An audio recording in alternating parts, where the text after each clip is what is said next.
Hello नमस्कार, मैं हूं Ramya Jakhar. Class 12th chemistry के 4th चैप्टर केमिकल काइनेटिक्स के पार्ट 4th के इस वीडियो में आज हम वेग व्यंजक एवं वेग नियतांक को समझने का प्रयास करेंगे। और हाँ, इस वीडियो के अंत में इम्पोर्टेंट क्वेश्चन का एक अभ्यास कार्य दिया गया है, जिसका स्क्रीनशॉट लेकर है वो आवश्यक रूप से है वो उन्हें हल करने का प्रयास करें। वेग नियम या वेग व्यंजक। वेग नियम का विस्तृत अध्ययन करने से पूर्व इसकी परिभाषा है उसको समझते हैं। किसी अभिक्रिया के वेग एवं उस अभिक्रिया में उपस्थित अभिकारकों की सांद्रता के निरूपण को वेग नियम कहते हैं।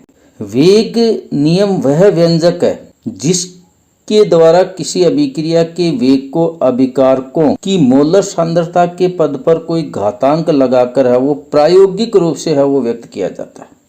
अर्थात वेग नियम किसी रासायनिक अभिक्रिया के वेग एवं अभिकारकों की सांद्रता के मध्य संबंध दर्शाने हेतु है वो प्रयुक्त किया जाता है। वेग नियम को वेग समीकरण एवं वेग व्यंजक के नाम से भी जाना जाता है। वेग नियम या वेग व्यंजक या वेग समीकरण की उत्पत्ति करते हैं। यह एक अभिक्रिया है जिसमें अभिकारक ए और बी है। इसके क्रमशः स्मॉल ए और स्मॉल बी मोल है वो आपस में क्रिया करके उत्पाद सी एवं डी है। इसके क्रमशः स्मॉल सी एवं स्मॉल डी मोल बनाते हैं। हम जानते हैं कि अभिक्रिया का वेग अभिकारकों के सक्रिय द्रव्यमान अर्थात उनकी मोलर सांद्रता के समानुपाती होता है। अभिक्रिया का वेग आ जाएगा, अभिक्रिया का वेग समानुपाती ए की पावर x और b की पावर y। यहाँ जो x और y है ये अभिकारक a और b है, इसके सक्रिय द्रव्यमान है। जो इस रासायनिक अभिक्रिया के अंदर जो स्टोइकियोमीत्य गुणांक स्मॉल a एवं स्मॉल b है उसके समान या भिन्न भी हो सकती है। समानुपाती का चिन्ह है वो हटाकर इसको अपन इस प्रकार से लिख देंगे, वेग बराबर के अभिकारक ए की घातांक सक्रिय द्रव्यमान और बी के घातांक उसका सक्रिय द्रव्यमान। समीकरण संख्या है वो 1। समीकरण संख्या जो 1 है ये अभिक्रिया के वेग एवं अभिक्रिया में उपस्थित अभिकारकों की सांद्रता के मध्य है वो संबंध को दर्शाता है और इस समीकरण को ही वेग समीकरण कहते हैं या इसको है वो वेग व्यंजक भी कहते हैं। समीकरण 1 को अवकल वेग समीकरण संख्या 2 के रूप में भी लिखा जा सकता है। वेग नियतांक, वेग गुणांक या विशिष्ट अभिक्रिया का वेग। अभी हमने एक अभिक्रिया देखी थी जिसके अंदर अभिकारक ए है, उसके स्मॉल ए मोल है और अभिकारक बी है उसके स्मॉल बी मोल है। वो क्रिया करके उत्पाद सी के स्मॉल सी और उत्पाद डी के है वो स्मॉल डी मोल है वो बनाते हैं। और इस अभिक्रिया के लिए अपन ने है वो वेग व्यंजक है वो ये लिखा था। इस वेग व्यंजक समीकरण के अंदर ये जो के है एक समानुपाती स्थिरांक है जिसे अभिक्रिया का वेग नियतांक, अभिक्रिया का वेग गुणांक, विशिष्ट अभिक्रिया का वेग आदि है वो कई नामों से है वो जाना जाता है। यदि इस समीकरण के अंदर अभिकारक ए है, इसकी मोलर सांद्रताएं अभिकारक बी के बराबर हो या इकाई हो तो अपन समीकरण 1 को इस प्रकार से लिख देंगे, वेग बराबर के। अर्थात विशिष्ट अभिक्रिया वेग है अभिक्रिया के वेग के बराबर होता है। यदि किसी रासायनिक अभिक्रिया में अभिकारकों की मोलर सांद्रताएं एकांक हो तो उस अभिक्रिया के वेग को अभिक्रिया का विशिष्ट वेग कहते हैं। विशिष्ट अभिक्रिया का वेग जिसे अभिक्रिया के वेग गुणांक, वेग नियतांक के नाम से भी जाना जाता है, उसको है वो अनेक कारक है वो प्रभावित करते हैं। हम जानते हैं कि अभिक्रिया का वेग गुणांक अभिक्रिया के वेग के बराबर होता है। अतः जो कारक अभिक्रिया के वेग को प्रभावित करते हैं वो अभिक्रिया के वेग गुणांक को भी प्रभावित करते हैं। अभिक्रिया के वेग गुणांक अर्थात विशिष्ट अभिक्रिया वेग को प्रभावित करने वाले कारकों की कड़ी के अंदर पहला कारक है वो अभिकारक पदार्थ की प्रकृति। दूसरा कारक है ताप का प्रभाव। तीसरा कारक है अभिक्रिया की कोटि। अभिक्रिया की कोटि के बारे में नेक्स्ट पार्ट के वीडियो में है वो विस्तृत रूप से है वो अध्ययन करेंगे। अभी आप ये याद रखिए कि विशिष्ट अभिक्रिया वेग है उसको है वो अभिक्रिया की कोटि है वो भी प्रभावित करती है। वेग नियतांक की इकाई अर्थात यूनिट ऑफ रेट रिएक्शन। वेग नियतांक की इकाई अर्थात है वो मात्रक जानने का प्रयास करते हैं। माना यह एक रासायनिक अभिक्रिया है जिसके लिए वेग नियतांक की इकाई है वो निकालनी है। वेग नियतांक की इकाई है वो लिखने के लिए हमें उस अभिक्रिया के वेग व्यंजक की आवश्यकता होगी। तो इस अभिक्रिया के लिए वेग व्यंजक आ जाएगा वेग बराबर के अभिकारक ए के घातांक उसका सक्रिय द्रव्यमान x और b का घातांक है उसका सक्रिय द्रव्यमान y। चूँकि हमें है वो वेग नियतांक है वो k की इकाई लिखनी है तो यहाँ पे इसको है वो अपन इस प्रकार से लिख देंगे k बराबर वेग अपॉन अभिकारक a के घातांक x और b का घातांक है वो y। चूँकि हम जानते हैं कि रासायनिक अभिक्रिया का जो वेग होता है वो वेग होता है अभिकारक या उत्पादों की सांद्रता के अंदर होने वाला परिवर्तन और उस परिवर्तन के अंदर है वो लगने वाला समय।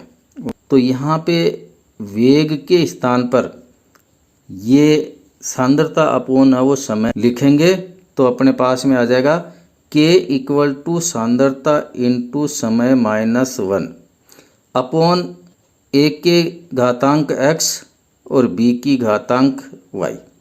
ये जो x और y हैं वो क्रमशः है अभिकारक a और b है इसके सक्रिय द्रव्यमान हैं।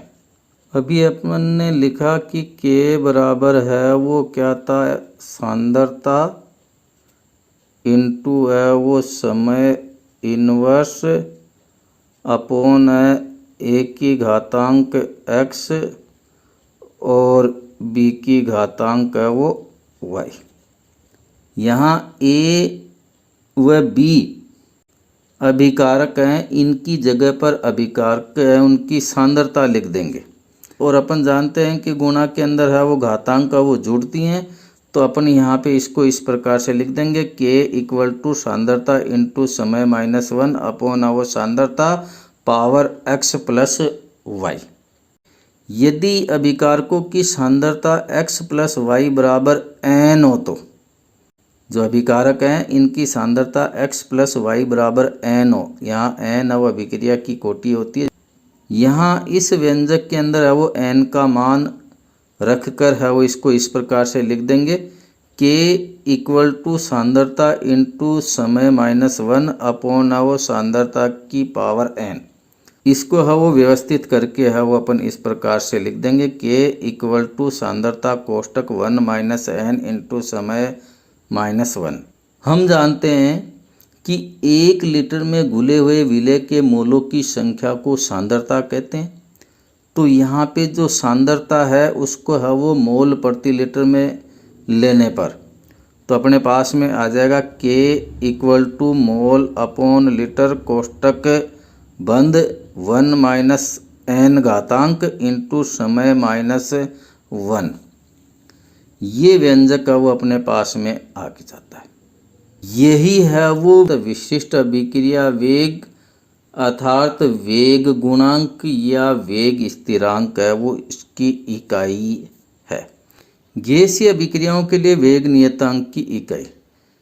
चूँकि गैसीय अभिक्रियाओं में सांद्रता को आंशिक दाब के रूप में व्यक्त किया जाता है अतः इन अभिक्रियाओं के लिए मोल अपॉन जो लीटर है उसकी जगह पे है वो एटीएम लिख देंगे और लिख करने पर है वो अपने पास में है वो गैसीय अभिक्रियाओं के लिए वेग नियतांक की इकाई आ जाएगी k इक्वल टू कोष्टक ATM घातांक 1 - n इंटू समय -1। सामान्य अभिक्रिया एवं गैसीय अभिक्रियाओं के जो वेग नियतांक है उस फॉर्मूले को है वो अवश्य याद रखें। अक्सर है वो परीक्षा के अंदर है वो इसके ऊपर है वो प्रश्न है वो पूछा जाता है। विभिन्न प्रकार की अभिक्रियाएं हैं वो देकर उनकी है वो वेग नियतांक की इकाई है वो पूछी जाती है। विभिन्न अभिक्रियाओं के लिए वेग व्यंजक लिखना। हम जानते हैं कि अभिक्रिया के वेग एवं सांद्रता के निरूपण को वेग नियम या वेग व्यंजक कहते हैं। किसी अभिक्रिया के वेग व्यंजक में अभिकारकों की सांद्रता के घातांक का मान उसके स्टोइकियोमीतीय घातांक के समान हो सकता है या भिन्न भी हो सकता है। अर्थात वेग व्यंजक में अभिकारकों की सांद्रता के घातांक का मान सैद्धांतिक रूप से न लिखकर है वो प्रायोगिक रूप से है वो लिखा जाता है। जैसे अभी अपन ने है वो एक रासायनिक अभिक्रिया ली थी जिसके अंदर है वो अभिकारक A और उस B है, इसके मोल है वो आपस में है वो भाग लेकर है वो उत्पाद है वो C और D है उसके मोल है वो बना रहे थे। तो उस अभिक्रिया के लिए अपन ने वेग लिखा था, वेग बराबर K और अभिकारक A है, इसके सक्रिय द्रव्यमान को अपन ने x से दिया था और B अभिकारक है, इसके सक्रिय द्रव्यमान को घातांक के रूप में y लिखा था। उस समय मैंने बताया था कि ये जो x और जो y है वो अभिक्रिया के जो स्टोइकियोमीतीय जो गुणांक है उस गुणांक के बराबर हो भी सकता है और भिन्न भी हो सकता है। तो इस कथन का उपयोग करते हुए और साथ में ये जानते हुए कि वेग व्यंजक में अभिकारकों की सांद्रता के घातांक का मान सैद्धांतिक रूप से न लिखकर प्रायोगिक रूप से लिखा जाता है का उपयोग करते हुए अपन है वो कुछ अभिक्रियाएं हैं उनके लिए वो वेग व्यंजक लिखते हैं, वेग समीकरण लिखते हैं। जैसे ये एक अभिक्रिया है जिसके अंदर CH3Cl plus Cl2 convert to है वो CCl4 प्लस HCl। इस अभिक्रिया के लिए वेग व्यंजक है वो उसके स्टोइकियोमीतीय गुणांक का उपयोग करते हुए लिखेंगे। तो इसके लिए वेग व्यंजक का फॉर्मूला है वो ये आ जाएगा, वेग इक्वल टू K कोष्टक CH3Cl और Cl2।